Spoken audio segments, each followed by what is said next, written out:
सोने का अंडा देने वाली मुर्गी की कहानी।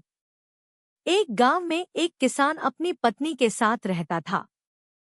उनका एक छोटा सा खेत था जहां वे दिन भर परिश्रम किया करते थे। किंतु कठोर परिश्रम के उपरांत भी कृषि से प्राप्त आमदनी उनके जीवनयापन हेतु पर्याप्त नहीं थी और वे निर्धनता का जीवन व्यतीत करने हेतु विवश थे। एक दिन किसान बाजार से कुछ मुर्गियां खरीद लाया। उसकी योजना मुर्गियों के अंडे विक्रय कर अतिरिक्त धन उपार्जन था। अपनी पत्नी के साथ मिलकर उसने घर के आंगन में एक छोटा सा दड़बा निर्मित किया और मुर्गियों को उसमें रख दिया। भोर होने पर जब उन्होंने दड़बे में झांक कर देखा तो आश्चर्यचकित रह गए। वहां अन्य अंडों के साथ एक सोने का अंडा भी पड़ा हुआ था। किसान उस सोने के अंडे को अच्छी कीमत पर जौहरी के पास बेच आया। अगले दिन फिर उन्होंने दड़बे में सोने का अंडा पाया। किसान और उसकी पत्नी समझ गए कि उनके द्वारा पाली जा रही मुर्गियों में से एक मुर्गी अद्भुत है। वह सोने का अंडा देती है।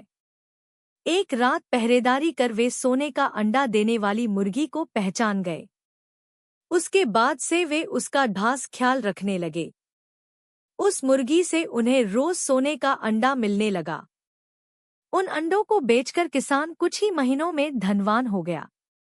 किसान अपने जीवन से संतुष्ट था, किंतु उसकी पत्नी लोभी प्रवृत्ति की थी।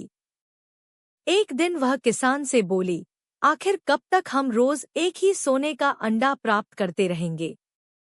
क्यों न हम मुर्गी के पेट से एक साथ सारे अंडे निकाल लें? इस तरह हम उन्हें बेचकर एक बार में इतने धनवान हो जाएंगे कि हमारी 7 पुश्तें आराम का जीवन व्यतीत करेंगी। पत्नी की बात सुनकर किसान के मन में भी लोभ घर कर गया। उसने मुर्गी को मारकर उसके पेट से एक साथ सारे अंडे निकाल लेने का मन बना लिया। वह बाजार गया और वहां से एक बड़ा चाकू खरीद लाया। फिर रात में अपनी पत्नी के साथ वह मुर्गियों के दड़बे में गया और सोने का अंडा देने वाली मुर्गी को पकड़कर उसका पेट चीर दिया। किंतु मुर्गी भीतर से सामान्य मुर्गियों की तरह ही थी। उसके पेट में सोने के अंडे नहीं थे। किसान और उसकी पत्नी अपनी गलती पर पछताने लगे। अधिक सोने के अंडों के लोभ में पड़कर वे रोज मिलने वाले एक सोने के अंडे से भी हाथ धो बैठे थे। सीख: लालच बुरी बला है।